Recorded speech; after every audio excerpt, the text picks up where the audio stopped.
최척전, 오늘 배우는 작품 중에 가장 중요한 작품. 아, 이놈의 최척전은 한번 출제될 때가 됐는데 왜 안 내는 거야? 도대체 수능에 내가 깜짝 놀랄 거야, 시험장. 잘 봐도 되는 최척전. 이 도산 12곡이 보면은 내용이 많죠. 그리고 굉장히 중요한 작품. 수능에 나온 지 오래됐습니다. 때가 되었다. 다시 한번 나올 때가 됐습니다. 제목 음지의 꽃. 태어나 처음 듣는 작품이지 완전 처음 보는 작품. 이 나이덕이라는 작가 자체가 좀 유명하신 분이죠. 작가 네임밸류가 좀 있어가지고 좀 보고 지나가야겠다. 돈을 빌려준 사람을 채권자, 돈을 빌린 사람을 채무자라고 합니다. 이해됐나요? 바로 이 두 번째 직접 구성. 쉽게 말하면 어떤 단어가 있는데 한 번 쪼개고 또 쪼개고 또 쪼갤 수 있는 거예요. 자, 의미 유형, 중심 의미와 자, 그다음 문장 응용 방식 한번 봅시다. 문장 응용 방식, 연서, 병서, 부서 있는데 병서가 되죠. 자, 다만 이렇게 피동 사동의 전미사 기는 된소리로 발음하지 않습니다. 안긴 문장이다. 안긴 문장 파악하고 생략된 문장 성분이 있다면 뭐가 생략됐는지를 보래요.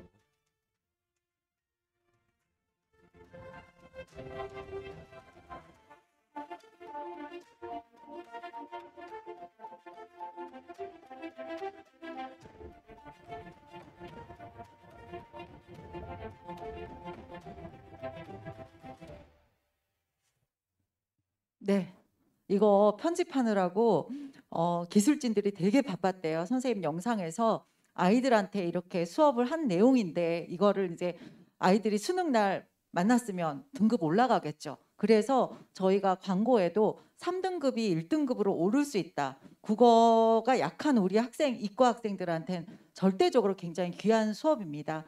자, 이제 신영규 선생님 모시고 이번 수능 분석과 내년 향후 수업을 어떻게 이끌어 가실지 말씀을 들어보도록 하겠습니다. 신영균 선생님 모시겠습니다. 큰 환영의 박수 부탁드립니다.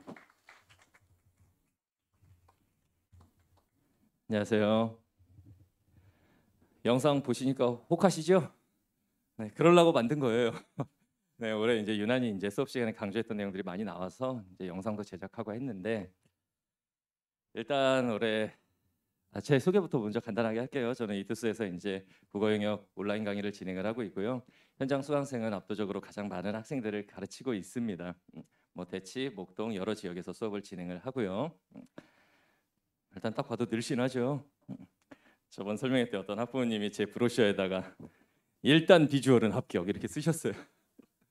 뭐 하시는 거예요? 그랬더니 집에 가서 딸한테 브리핑을 쫙 해야 된대요.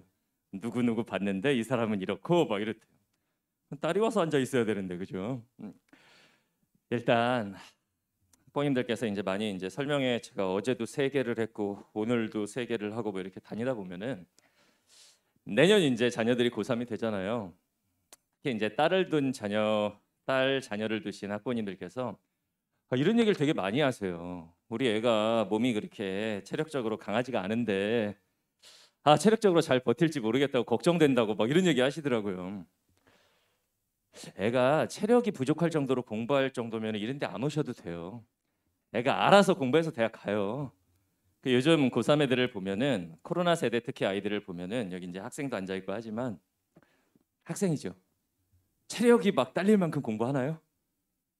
그렇지 않죠. 근데 부모님들이 괜히 막 보약 먹여야 된다, 뭐 해야 된다 막 이런 얘기도 하시고 막 그러시는데 어머님들이 이제 집에 있는 아이들의 모습을 보시죠. 저는 이제 나와서 이제 수험 생활을 밖에서 하고 있는 아이들의 모습을 보죠. 요즘 아이들은 거의 워라벨 고3이라고 할까요? 자기 할 거 다 하면서 그러면서 공부해요. 너무 그렇게 안달복달 안 하셔도 됩니다. 자, 일단 올해 수능 국어가 어떻게 출제됐는지 먼저 말씀을 드리고 그다음 학습법, 그다음 제가 진행할 수업 뭐 이렇게 이제 순서로 진행하도록 하겠습니다. 저는 이런 사람이고요. 일단 올해 수능 국어 난이도부터 한번 보도록 할게요. 올해 수능 국어 난이도가 어땠다고 나오죠, 뉴스에? 쉬웠다라고 나오죠. 큰일 납니다. 결코 쉬웠던 시험이 아니에요. 이게 신문 그 맥락을 잘 보시면 작년 즉 2022 수능보다 쉬웠다 이렇게 나오는데 이제 다들 쉬웠다 이렇게 기억을 하시는 거예요. 이 등급 컷을 잘 보시면은 언어매체 선택자들의 지금 예상 등급 컷 1등급 컷이 89점이 나오고 있습니다. EBS 기준으로 89점. 1등급 컷이 89점, 90점이 이게 쉬운 시험인가요? 쉬운 시험이 아니에요. 그런데 그 전년도에 국어가 워낙 어렵게 출제가 됐었죠. 이제 불수능 불국어 하면서 너무 말도 안 되게 어렵게 나왔었기 때문에 그 예년에 비해서는 쉬웠다. 이렇게 가야 되는 건데 다들 그냥 올해 국어 쉬웠대. 그냥 이렇게 생각을 하시는 것 같아요. 그렇지 않습니다. 이 정도 등급컷이면은 제가 보기엔 굉장히 난이도를 적절하게 출제를 잘 한 거죠. 1교시 난이도 산정을 잘해야 되죠. 작년처럼 만약에 어렵게 수능이 나와버리면 애들이 1교시 끝나자마자 올해 수능은 끝났다. 이러면서 포기하는 애들이 속출하게 되죠. 근데 그런 점에서 봤을 때 그러니까 작년에 난이도 조절에 실패하면서 너무 평가원 국어 출제위원들이 욕을 많이 먹은 거예요. 난이도 조절에 굉장히 애를 쓴 모습이 보였고 올해 같은 경우에는 굉장히 오랜만에 국어 영역에서 난이도 조절에 성공한 시험. 항상 평가원에서는 1교시 국어 영역 1등급 커트라인을 한 90점 정도에 맞춘다를 목표로 출제를 한다고 하더라고요. 그걸 보면은 이제 언어매체 1등급 컷이 89 또는 90 딱 그 정도 안에 들어가죠. 근데 화법과 작문이 상대적으로 조금 쉽게 출제가 되면서 1등급 컷이 92점에서 3점 정도 예상이 되고 있습니다. 이 정도면 쉬웠다, 국어는 쉬웠대 이렇게 기억을 하시면 안 돼요. 난이도가 적절하게 잘 출제된 시험이구나 이렇게 기억을 하셔야 되겠죠. 그러면 이제 어머님들께서는 올해는 그렇다 치고 우리 애는 내년에 시험 보는데 내년은 난이도가 어떻게 될까요? 이게 궁금하실 거예요. 많이 물어보시더라고요. 모르죠. 저는 그걸 어떻게 알아요? 출제하는 사람도 몰라요. 교수님들도 본인이 출제해 놓고는 이 정도면 등급컷이 이 정도 될라나? 이거 모르죠. 왜냐하면 수능은 시뮬레이션이 안 되는 시험이다 보니까 출제하는 분들도 사실 잘 몰라요. 근데 확실한 거는 이런 건 있겠죠.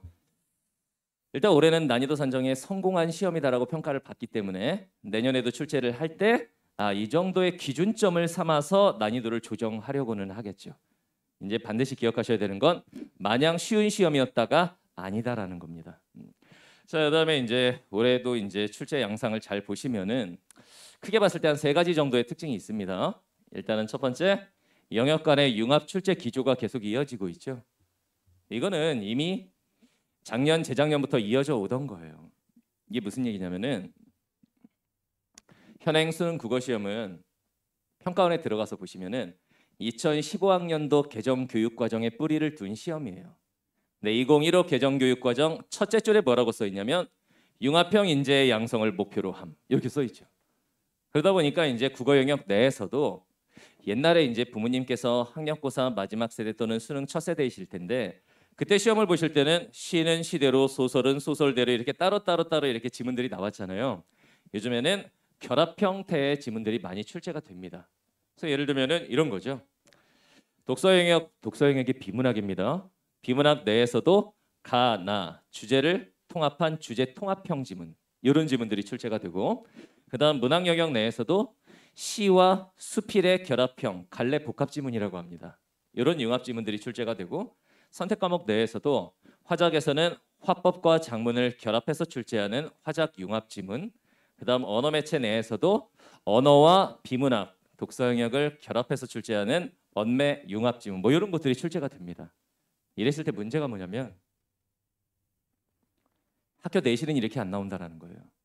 내신 같은 경우에는 아직도 시는 시대로 소설은 소설대로 고전문학대로 이렇게 가는데 수능 시험 같은 경우에 이렇게 융합형 지문들이 출제가 되다 보니까 애들 입장에서는 지문의 구성 자체가 약간 낯설게 느껴질 수도 있는 거고 거기에 딸려 나오는 문제 유형이나 이런 것들도 그러니까 이제 쉽게 말씀드리면 내신 국어와 수능 국어의 괴리감이 점점 벌어지고 있다라는 거죠. 그러니까 예를 들면 학교 내신 수학은 1등급인데 전국 모의고사를 보면은 4등급이 뜬다. 이런 경우는 별로 많지 않아요. 수학 같은 과목은. 근데 국어 영역은 내신 같은 경우에는 제한된 범위 내에서 출제를 하잖아요. 그래서 우리 학교 내신에 1등급이 나오는데 전국 모의고사 보면 2등급 또는 3등급 나오는 경우가 굉장히 많습니다. 그러니까 내신과 수능의 괴리감 자체가 점점 벌어지고 있는 거죠. 자, 그다음에 두 번째로 또 이런 특징이 있어요. 독서 영역이 비문학이라고 말씀을 드렸죠. 독서 영역의 난이도 자체가 좀 높게 출제되고 있죠. 이거는 잘 들으셔야 되는 게 평가원에서 일부러 독서 영역을 어렵게 내는 게 아닙니다. 이거 분명히 나라에서는 뭐라고 발표했냐면 국어 출제위원장께서 이렇게 발표를 했어요. 수능 국어는 크게 봤을 때 세 덩어리입니다. 문학, 비문학, 선택 과목. 이게 세 덩어리인데 세 영역 난이도 산정을 골고루 하였다. 이렇게 발표를 했어요. 그런데 막상 뚜껑을 열어보니까 아이들이 많이 틀린 오답률 탑10을 보시면 화작이나 언매나 똑같이 70% 이상이 비문학이죠. 그러니까 애들은 비문학에서 싹 몰아서 틀렸다 이거예요. 근데 이거는 올해만 그런 게 아닙니다. 작년에도 그랬고 2년 전, 3년 전, 4년 전, 10년 전으로 거슬러 올라가도 똑같아요. 이건 뭐냐면 나라에서는 분명히 당연한 거죠. 올해도 비문학만 어렵게 내야지 이렇게 낼 리가 없잖아요. 문학, 비문학, 선택 과목, 난이도 산정을 골고루 하는 게 맞아요. 근데 이런 결과가 매년 반복되는 건 애들이 다른 영역에 비해서 그냥 비문학을 못하는 겁니다. 요즘 아이들은 왜 상대적으로 비문학이 약한 것일까? 이게 애들 잘못이라기보다는 학교 교육과정 자체에 문제가 좀 있어요. 저도 이제 학교 교사 출신이기 때문에 이걸 잘 아는데 애들이 이제 1학년 때부터 일주일에 4시간, 5시간씩 학교에서 국어 영역 이제 배우죠. 그런데 그 수업들이 거의 어느 쪽에 치우쳐 있냐면은 문학과 그리고 문법 개념 배우는 이런 쪽에 많이 할애가 되어 있어요. 왜냐하면 내신 출제의 수월성을 위해서 그렇습니다. 이 독서 영역이나 또는 화작, 매체 영역 이런 부분은 내신 문제 만들기가 굉장히 까다로운 영역이에요. 그러다 보니까 학교에서 가장 많은 시간 동안 국어를 배우는데 학원은 뭐 일주일에 한 번 3시간 가고 뭐 이러는데 학교에서 국어 수업 자체 포인트가 문학 쪽에 많이 치중이 돼 있는 거죠. 그러다 보니까 애들이 비문학을 잘 못하게 되어 있습니다. 그리고 여기 이제 학생들은 있겠지만 학생들은 알겠지만 학교에서 예를 들면 정보량이 많은 과학 기술 지문은 이런 식으로 독해를 해야 한다. 이런 거 거의 배운 적이 없죠. 경제 지문에 그래프 문제가 3점짜리로 출제됐을 때 이런 식으로 접근해서 푼다. 이런 거 배운 적 있어요? 없죠. 이런 걸 배운 적이 거의 없어요. 아직도 부모님 세대처럼 학교 국어 교육은 삼해인곡, 관동별곡 막 이런 거 막 배우고 있습니다. 그런데 문학이나 비문학의 출제 비중은 똑같죠. 수능에서는 17문제, 17문제. 그러다 보니까 문학은 오답률 탑10 안에 한 문제도 들어가 있지가 않아요. 비문학이 우르르 들어가 있습니다. 내년에는 어떻게 될 것이냐? 이건 확실해요. 확실한 거 한 가지는 뭐냐면 내년에 수능 1등급 컷은 어느 정도 될까요? 몰라요. 모릅니다. 근데 이 결과는 반복이 될 거예요. 내년에도 평가원의 의도와 상관없이 어차피 애들은 비문학에서 몰아서 틀릴 겁니다. 결론은 내년에도 수능 국어는 비문학을 잡는 애들이 1등급이 나올 겁니다. 이건 확실합니다. 자, 그다음에 세 번째로 EBS 같은 경우엔 문학 파트의 체감 연계율이 상당히 높았다라는 거. 7개의 작품 중에 3작품이 EBS 작품이 출제가 됐는데 이것도 마찬가지로 평가원에서는 이렇게 발표를 했어요. 올해 수능 국어의 EBS 연계 비율 51.1%다. 그리고 문학, 독서, 선택 과목 골고루 연계하였다. 이걸 우리가 이제 명목 연계율이라고 해요. 나라에서 발표하는 연계율. 애들이 시험장에서 피부로 나 이거 EBS에서 공부했었는데 이렇게 느끼는 걸 체감 연계율이라고 하는데 그건 주로 문학 파트에서 느끼게 됩니다. 왜냐하면 문학 파트는 원작을 훼손해서 출제할 수가 없어요. 근데 EBS에 김소월의 진달래꽃이 있었는데 이걸 김소월의 할미꽃으로 바꿔서 낸다. 이럴 수가 없잖아요. 그러니까 원작을 따다가 출제를 하지만 독서나 선택 과목은 소재 정도를 차용을 해서 지문 자체를 수능 출제위원이 다시 작성을 합니다. 그랬더니 애들 입장에서는 문학은 확 피부로 느껴지는데 다른 영역은 연계를 했다고 나라에서 우겨도 이게 연계라고 이렇게 돼버리는 거죠. 그래서 EBS 같은 경우에는 문학 파트를 중심으로 꼼꼼하게 공부를 하는 게 중요하겠죠. 네, 이런 세 가지가 올해 수능 국어에 보이는 특징입니다. 자, 다음에 이제 선택 과목 관련해서 이걸 아직도 이제 고민 중인 친구들이 있는 것 같아요. 애들 중에는. 그러니까 이런 거죠. 나 화작하려고 마음의 결정을 다 내렸는데 올해 보니까 같은 점수면 언매가 표점이 훨씬 높다네. 나 언매로 가야 되나? 뭐 이런 친구들이 있습니다. 지금. 학생이죠. 학부모님인가요? 학생이겠죠? 학생이라고 생각했어요. 설마 내가 학부모님이라고 생각하려고. 화작할 거예요? 언매할 거예요? 왜 언매할 거예요? 이거는 합리적인 이유가 됩니다. 시간 단축에 유리한 것 같아서. 학생이죠? 화작할 거예요, 언매할 거예요? 왜 언매할 거예요? 쭉 읽는 게 싫어서. 이 친구들은 똑똑한 친구들이에요. 자기 나름의 이유가 있는 거죠. 근데 보통 애들이 화작할 거냐 언매할 거냐라고 하면은 친구 따라하는 애들도 많아요. 예를 들면 이런 거예요. 우리 반 1, 2, 3등 다 언매한대요. 그럼 나도 언매할래요. 넌 몇 등이냐? 저 20등이에요. 아니 그러면 상위권 애들이 다 일로 가는 걸 보면 자기는 반대로 일로 가서 도망을 가야 될 거 아니에요.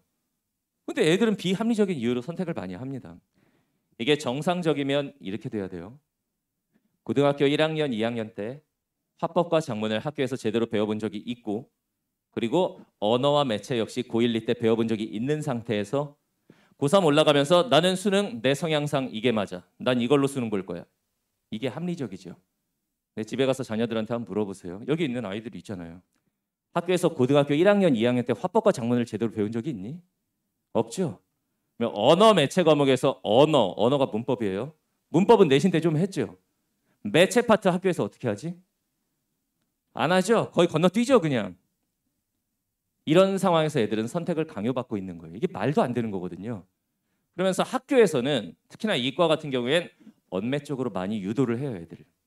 왜냐하면 내신 출제하기가 편하거든요. 화작 그거 토의 지문, 토론 지문, 발표 지문, 지문을 써가지고 문제 내기가 너무 힘들어요. 언매는 딱 낼 것들이 정해져 있거든요. 그러니까 학교에서도 이제 언매 쪽으로 많이 유도를 하고, 그다음에 학원가가 이제 좀 문제인데, 학원가는 상업 논리에 의해서 언매 쪽으로 애들을 몰아붙입니다. 그러면서 근거로 되는 건 설명회 때 많이 들으시는 말이죠. 같은 점수면 언매가 대학 가리기에 유리합니다. 표점이 높거든요. 올해 수능도 보세요. 막 이런 얘기를 해요. 근데 그거는 학원들이 이제 상업적인 논리에 의해서. 왜냐하면 잘 보세요.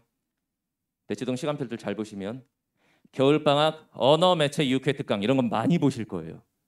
근데 겨울방학 화법 작문 사회 특강 한번 찾아보세요. 없죠. 없어요. 화법과 작문은 강의를 개설해도 아이들이 모이지 않아요. 근데 언어 매체는 아이들이 배울 내용이 많다고 생각해서 막 몰려듭니다. 학원가에서는 돈을 벌기 위해서 많이 언매 쪽으로 애들을 유도를 해요. 그러면 이거 뭐 어떻게 해야 되는 것이냐? 자, 선택의 기준은 이겁니다. 일단 첫 번째, 화법과 작문은 공부할 내용이 많지 않아요. 개념을 배워야 문제를 풀 수 있는 영역이 아니라 그냥 내용을 제대로 읽으면 누구나 풀 수 있는 문제들로 구성이 되어 있습니다. 올해 수능 화법과 작문은 학부모님들께서 한번 프린트 해가지고 그냥 풀어보셔도 대다수의 문제를 푸실 수 있을 정도로 그런 식으로 출제가 됐어요. 근데 언어 매체는 그에 비해서 일단 언어, 즉 문법 자체만 하더라도 개론서가 이만하죠. 공부할 양 자체가 많아요. 거기다가 매체 과목이 이제 신생 과목이다 보니까 그 신생 과목에 대한 적응력 이런 것도 필요한 거죠. 그래서 학습 부담이 좀 많아요. 대신 화법과 작문은 이 친구가 말한 대로 읽는 것에 자신이 없다라고 했죠. 다 지문을 꼼꼼하게 읽고 문제를 풀어야 합니다. 그러다 보니까 문제 푸는데 상대적으로 시간이 오래 걸려요.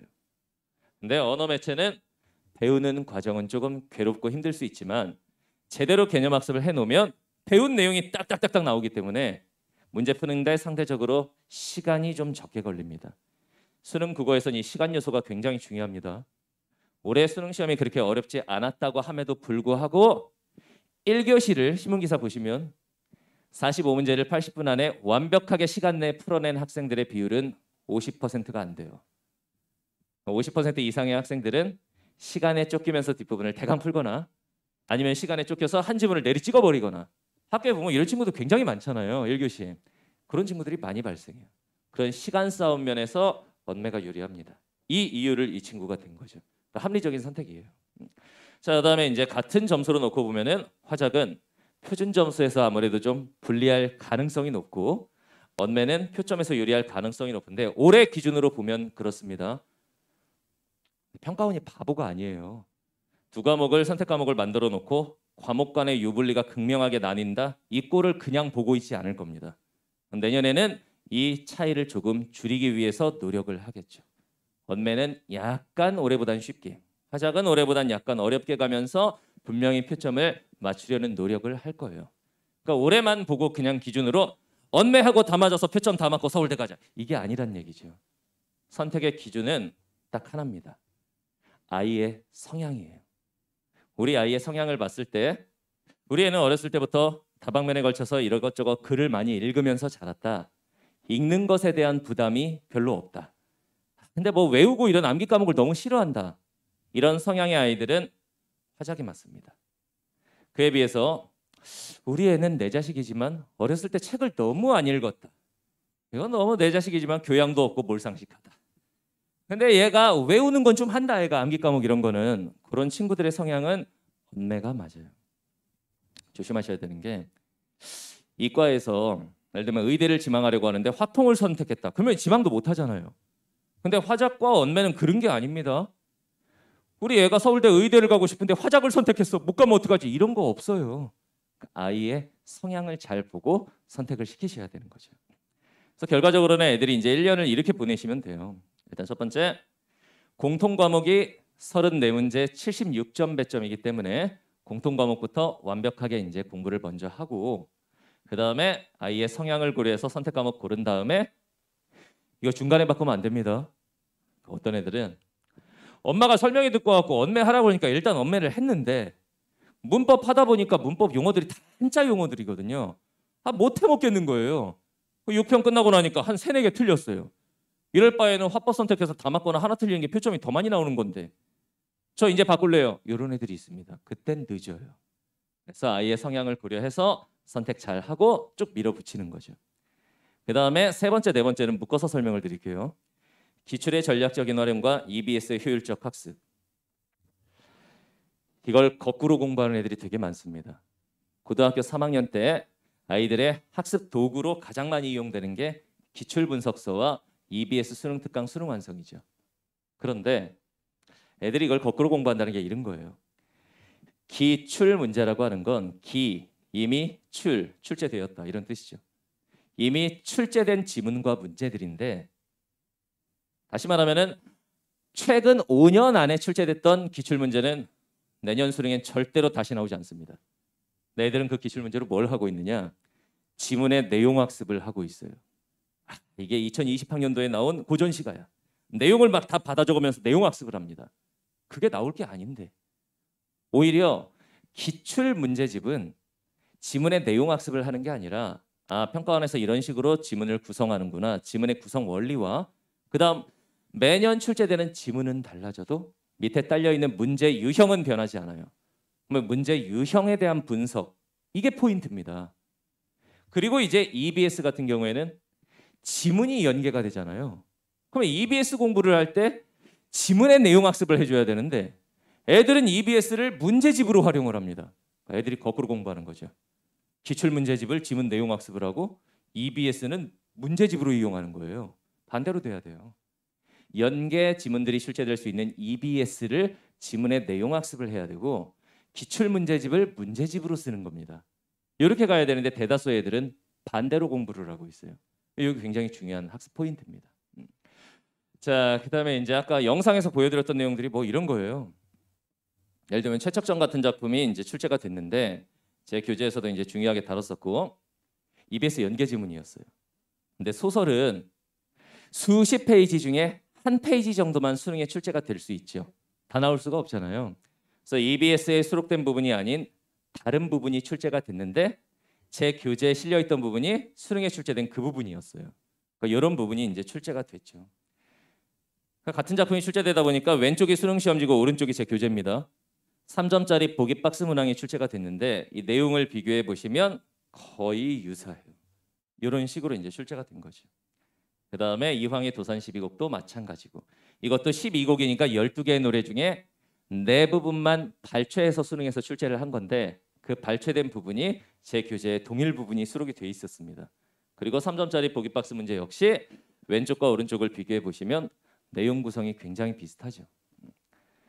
그리고 이 작품 현대시에서 나이덕 작가의 음지의 꽃이라는 작품이 출제될 거라고 예상한 인간 강사가 거의 없었어요.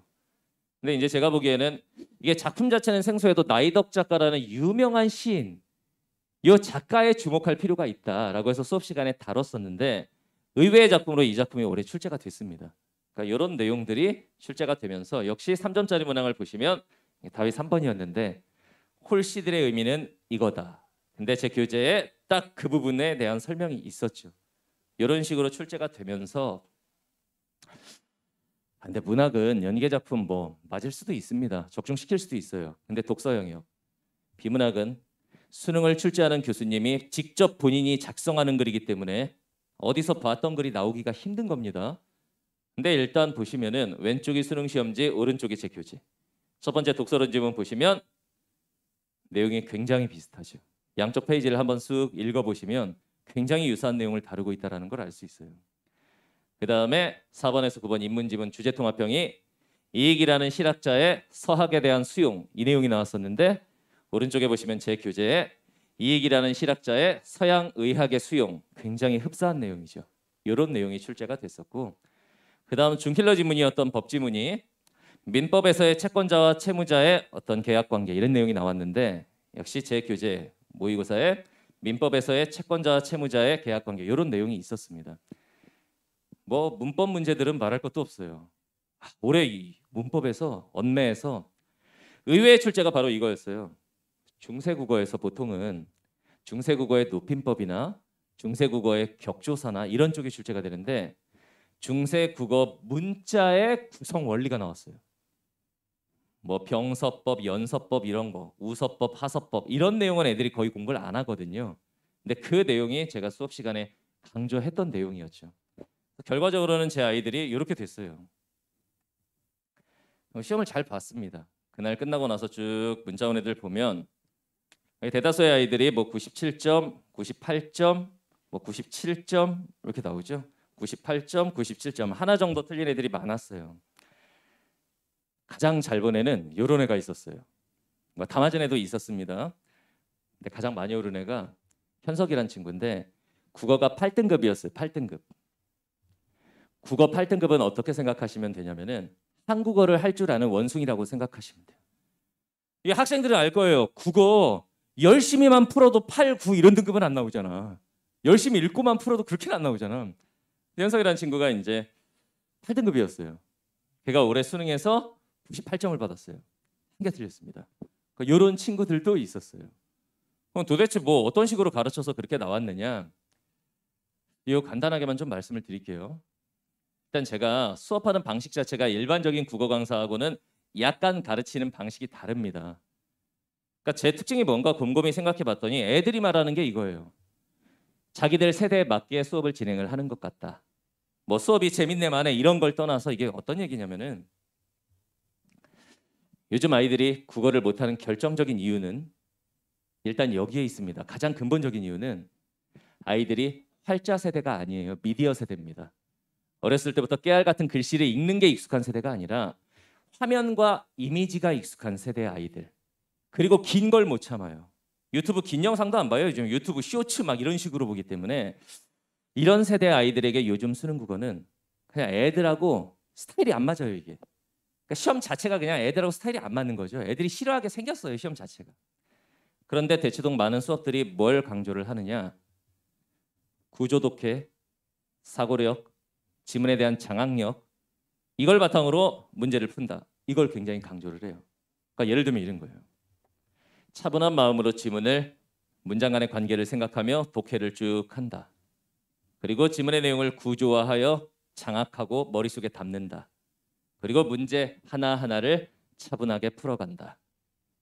이게 되면은 수업 들을 필요 없습니다. 그냥 지금 수능 봐도 걔는 무조건 1등급 나와요. 근데 요즘 애들은 지문 장악을 떠나서 제대로 내용 파악하는 것 자체가 힘든 애들입니다. 그러니까 요즘 아이들이 문제가 뭐냐면 일단 첫 번째 어휘력이 자녀들하고 대화하다 보면 내 딸이 이렇게 무식해? 이런 생각이 드실 때가 있을 거예요.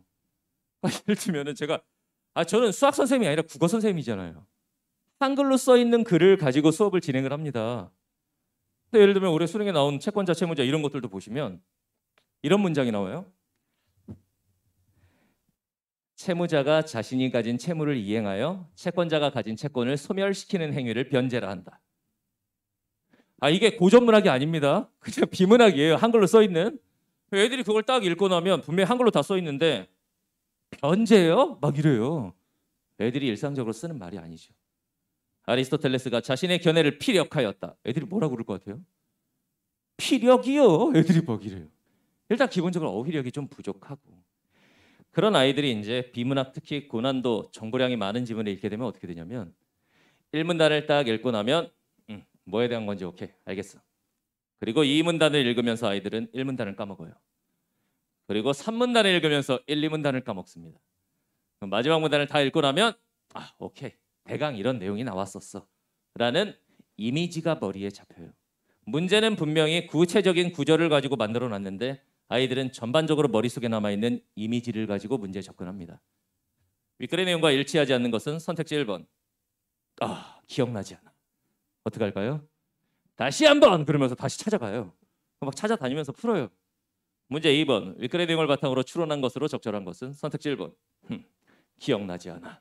다시 한번 또 가요. 시간 안에 풀 수가 없어요. 그런데 그런 아이들에게 지문의 장악력, 한번 독해를 마치고 나서 구조화 장악력. 애들이 수업을 들을 때는 어떠냐면 저 선생님이 하는 말이 맞는 것 같아. 똑똑해. 저 선생님 똑똑해. 좋아. 그리고 집에 가서 자기가 지문을 장악하려고 읽어보는 순간 안 되는데 나는 이렇게 되는 거예요. 그러니까 수업과 본인이 할 수 있는 게 괴리감이 있죠. 따로 놀죠. 저 같은 경우에 요즘 세대 아이들의 특징이 어떻다라는 걸 알기 때문에 예를 들면 설명회 다니면 보통 이런 말 많이 할 거예요. 국어 선생님들이. 수능 국어는 사고력입니다. 사고력 증진 학습이 중요합니다. 맞아요. 근데 일주일에 한 번 3시간 수업을 보냈더니 우리 아이의 사고력이 뭐죠? 생각하는 힘. 일주일에 한 번 3시간 수업을 보냈더니 우리 아이의 사고력이 엄청 폭발적으로 증진했다. 다 사기꾼이라고 보시면 돼요. 그런 일은 없습니다. 사고력, 생각하는 힘. 이 아이의 사고력은 19년 동안 이미 어느 정도 형성이 되어 있어요. 얘 나름대로. 그게 바뀐다? 그렇지 않아요. 엄밀히 말하면 사고력을 측정하는 시험은 논술고사죠. 국어 영역은 45문제가 다 객관식이고 누가 봐도 답이 하나로 딱 떨어지게 되어 있는 시험이에요. 제한된 시간 내에 누가 정확하게 지문에서 답의 근거를 잡아내는가를 겨루는 시험인 거죠. 근데 이걸 가지고 이제 사고력이다, 이해력이다 이런 걸로 포장을 많이 합니다. 그러다 보니까 애들은 수업 들을 때와 본인이 문제 풀 때 너무 차이가 많이 나는 거예요. 저는 아이들이 직접 실천할 수 있는 요즘 세대 아이들에 맞는 그런 방법으로 수업을 진행을 합니다.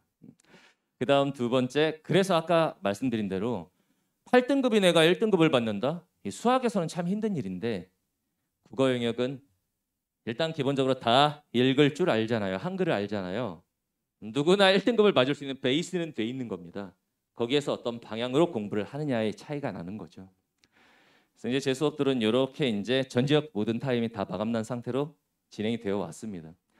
그다음 두 번째 컨텐츠를 좀 말씀을 드릴 건데 요즘에 수능 국어는 컨텐츠가 너무 많아요. 이런 거 들어보셨죠? 이감 모의고사, 간쓸게, 한수 모의고사, 상상 모의고사, 각각의 주간지들, 서바이벌 모의고사 뭐 많습니다.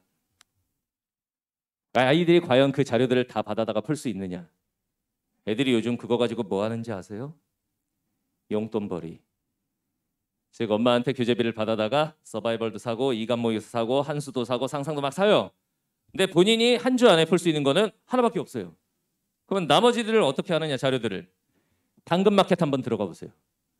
당근마켓에 간쓸게 또는 이감 한번 쳐보세요. 엄청나게 많은 이게 나와요. 그걸 팔아가지고 자기 호주머니로. 이런 애들이 너무 많아요. 컨텐츠가 넘쳐나다 보니까. 그래서 저 같은 경우에는 애들이 반드시 해야 되는 것들을 꼭 필요한 시기에 제공하는 걸 목표로 합니다. 그리고 그걸 다 했는지 자료만 쫙 뿌려놓고 풀어봐 이게 아니에요. 무조건 다 확인합니다. 그리고 마지막 세 번째로 관리. 저 같은 경우에도 이렇게 대형 강의를 진행하는 강사다 보니 아무래도 이런 수업을 보내시면은 뭐 저런 사람들이 일타 강사라고는 하는데 우리의 이름도 모를 거 아니야 뭐 이런 거 걱정되시겠죠. 보통 이제 대치동 수업들이 자료를 쭉 뿌려놓고 관리 측면이 좀 약해요. 그러니까 알아서 하는 거다 공부는. 근데 요즘 코로나 세대 아이들은 알아서 하지 않습니다. 교육청에 있는 제 친구의 말에 의하면 교육청에서 나오는 얘기. 신문기사에서 많이 보셨죠? 요즘 아이들 코로나 세대 아이들의 학력 수준이 많이 떨어져 있다. 문해력 자체가 받쳐주질 않는다. 이런 거 많이 들어보셨죠? 지금 교육청에서 나오는 얘기가 요즘 아이들의 학력 수준이 6.25 이래 최저 학력 수준. 우리나라의 미래가 어디로 갈 것이냐 막 이런 얘기도 나와요. 이게 거꾸로 말하면 대학 가기 좋은 세대. 어머님들 대학 가실 때 1년에 뭐 80만 명, 88만 명까지 그 대입 응시생들이 있었죠. 요즘엔 50만 명 안쪽이에요. 그건 대학 모집 정원이 그때에 비해서 많이 줄었느냐? 그렇지도 않아요. 그럼 열심히 하는 애들은 좀 더 수월하게 좋은 학교에 입학할 수 있는 그런 환경이 됐죠. 근데 전반적인 학력 수준이 많이 떨어진 건 맞아요. 이런 아이들은 내버려 두면 본인 알아서 공부하는 애들은 거의 없다고 보시면 됩니다. 그래서 저 같은 경우에는 대형 강의를 진행을 하지만 개인별로 이렇게 관리가 들어가요. 예를 들면은 일주일에 한 번 3시간 신영균 수업을 보냈더니 우리 애가 5등급이었는데 갑자기 1등급이 됐다. 이런 일은 없습니다. 그렇게 되면 저 내년에 재벌됩니다. 그런 일은 없어요. 아이들마다 분명히 부족한 부분이 달라요. 그래서 어떤 애는 내가 시간 안에만 다 풀면 등급 한 2개는 오를 텐데 이런 애들이 있습니다. 그런 애들한테는 시간 단축 전용 강의가 따로 제공이 돼요. 또 어떤 아이는 외국에 체류하다 온 기간이 길어서 고전 문학 원문을 보면 거의 까막눈이 돼버리는 애들도 있어요. 그런 아이들을 위해서는 고전 문학 원문 읽는 방법과 관련된 이런 강의들이 본 수업과 별개로 또 진행이 됩니다. 그리고 저는 따로 겨울방학 엄매 특강 이런 거 없습니다. 본 수업을 진행하면서 보충 강의로 선택 과목도 동시에 진행을 할 예정입니다. 자, 그다음에 이제 과제 시스템 마지막으로 간단하게 말씀드릴게요. 자, 요즘 국어 강사들의 많은 문제점이 뭐냐면은 게을러졌습니다. 컨텐츠 개발에 게을러졌어요. 왜냐하면 이감 교육에서 이감 모의고사하고 간쓸게 받아다가 학생한테 숙제로 내주고 애한테는 교재비 받아서 이감 연구소에다가 교재비를 결제해주는 중간 상인의 역할을 많이 하죠. 저는 강사는 그러면 안 된다고 생각합니다. 그러니까 끊임없이 문제도 만들고 컨텐츠 개발을 해야 된다고 생각해서 제 개인 브랜드 모의고사를 1년 내내 25회 이상을 제작을 합니다. 저희 연구실 직원들과 조교들과 함께 이 신영균 모의고사를 1년 내내 제작, 파이널 때만이 아니라 겨울방학 시작하자마자 제공을 할 거고 시험지는 이런 식으로 분석을 해서 제출해야 숙제를 한 걸로 쳐요. 그리고 매주 숙제에 대해서는 이런 식으로 자아 비판 보고서예요. 나는 이게 문제입니다, 선생님. 이런 걸 자기가 쓰는 거예요.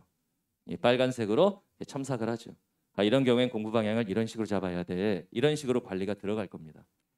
그리고 방금 보여드린 모의고사를 바탕으로 해서 성적 분석을 해서 모의고사 성적표를 보내드리는데 여기 보면 영역별로 우리 아이가 어디가 약한지 명확하게 드러나게 되어 있죠. 그 약한 영역에 대해서 이게 나갈 거예요. 매월. 너는 이게 약하네. 너 이거 이번 달 안에 다 풀어와. 이런 식으로 애 이름 박힌 문제집이 이런 식으로 들어갈 겁니다. 그러니까 고3에 필요한 관리는 정서적인 관리는 아니에요. 격려해 주면서 네 이름 이거지 열심히 해 이게 아니라 이런 전문화된 학습 관리가 저는 중요하다고 생각을 합니다. 그다음 마지막으로 제가 간쓸게 이런 거 파인할 때 뭐 이제 이감모의서 쓰고 하지만 평상시에 이걸 안 쓰는 이유는 뭐냐면 제 수업 진도하고 따로 놀아요. 그런 책들은. 왜냐면 제 수업 진도에 맞춰진 과제물들이 아니죠. 그래서 제 진도에 맞는 그런 문제집들을 따로 제공을 합니다. 이런 식으로 이제 과제 시스템이 되어 있습니다. 이런 친구들이 제 수업 듣고 이제 잘 됐는데 마지막으로 요거 제가 설명회 때마다 보여드리는 건데 학생들 입장에서 뭔가 느끼는 게 있어야 됩니다. 학부모님들 입장에서도 한번 잘 보시면 제가 그동안 가르쳤던 애 중에 가장 감동적이었던 제자예요. 정가영이라는 친구고 이 친구가 인간 승리를 쓰면서 이투스 이제 홈페이지에 한참 동안 띠벤으로 걸려 있었던 친구인데 제 수업을 들었던 친구입니다. 고등학교 2학년 때까지 국가대표 청소년 테니스 선수였어요. 근데 애가 몸이 아파가지고 운동을 그만두게 됐어요. 그러면 이제 공부를 해서 대학을 가야 되잖아요. 그래서 이제 고2 겨울방학 때부터 제 수업을 들은 겁니다. 대학 붙었다고 연락이 왔어요. 병원에서 매일 아침 7시부터 새벽까지 17시간, 18시간 공부했다고 써있죠. 수술받고 나와서도 제 어휘책 봤다고 써있고 폐혈증으로 중환자실 들어갔을 때도 제 모의고사 숙제를 중환자실에서 했대요. 여기 보면 맨날 마약성 진통제 이런 거 달고 있으면서도 끝까지 해내고 싶어서 악착같이 정시줄 붙잡고 공부를 했대요. 제가 가르친 대로 쭉쭉 이렇게 공부를 했더니 성적이 많이 올랐다 이런 편지를 보냈는데 얘가 국어가 6등급이었습니다. 수능날 다 맞았어요. 그리고 수학이 7등급이었어요. 공부를 해본 적이 없던 애니까 운동하는 애였으니까 수능날 다 맞았습니다. 그리고 영어는 6등급 정도였던 것 같은데 등급만 나오잖아요. 영어가. 수능날 1등급이 나왔고, 그리고 한국사 1등급이 나왔고, 과탐 두 과목이, 그러니까 재작년 제자입니다. 과탐 두 과목이 50, 47점이 나왔어요. 이걸 토탈하면 전 과목 한 개 틀린 거죠. 그러면서 이 친구는 서울대학교 치과대학 그리고 연대 의대에 합격을 해서 본인은 유명한 외과 의사가 되겠다고 연대 의대를 6년 장학금 받고 들어가서 지금 다니고 있어요. 이거 보셨죠? 집에 가서 애 얼굴 한번 보세요. 이 아들인가요? 아들 한번 얼굴 딱 보시면 내가 지금 얘를 왜 키우고 있을까? 저는 애들 밥 먹는 게 그렇게 꼴보기 싫을 거예요. 제 수업을 들으면 이렇게 되는 거냐? 아니에요. 얘네들은 기본적인 근성 자체가 운동을 해서 국가대표가 될 정도의 애였으면 근성 자체가 다른 거죠. 근데 제가 아이들을 멘탈적으로도 이렇게 끌고 가려고 많이 노력을 합니다. 자, 제 강의 목표는 뭐 이런 건데 마지막으로 인사 말씀을 드릴게. 이렇게 설명회를 이거 말고도 이제 여러 개를 다니실 거예요. 그러니까 설명회를 다니시면서 이제 많은 선생님들을 뵙겠죠. 그러면서 이런 생각을 하시겠죠. 어떤 강사한테 우리 아이를 맡겼을 때 성적이 가장 많이 오를 것인가.